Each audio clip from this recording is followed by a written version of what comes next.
শীতে কাঁপছে যশোর, একদিনেই 10 মৃত্যুর ঘটনা ঘটেছে। তীব্র শীতে কাঁপছে যশোর।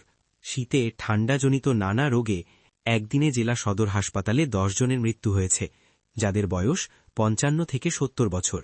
আজ শুক্রবার 9 জানুয়ারি সকালে যশোর জেনারেল হাসপাতালের জরুরি বিভাগের চিকিৎসক জোবায়ের আহমেদ এ তথ্য নিশ্চিত করেছেন।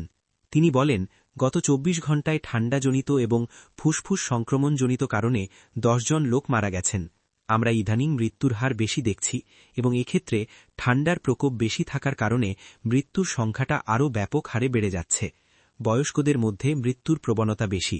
ফুসফুস সংক্রমণ এবং অন্যান্য বিভিন্ন কমপ্লিকেশনসের কারণে বয়স্কদের মধ্যেই মৃত্যুর প্রবণতা বেশি দেখা দিচ্ছে।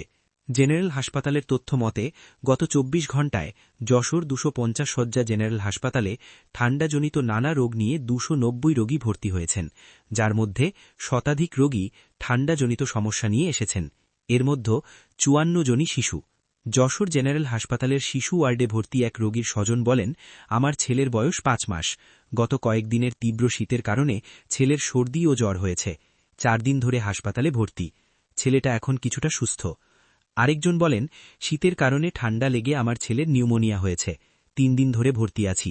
স্থানীয় সূত্রে জানা গেছে, কয়েকদিন ধরে বয়ে যাওয়া মৃদু শৈত্যপ্রবাহ আর হিমেল হাওয়ায় বিপর্যস্ত হয়ে পড়েছে যশোরের সাধারণ মানুষের জীবনযাত্রা।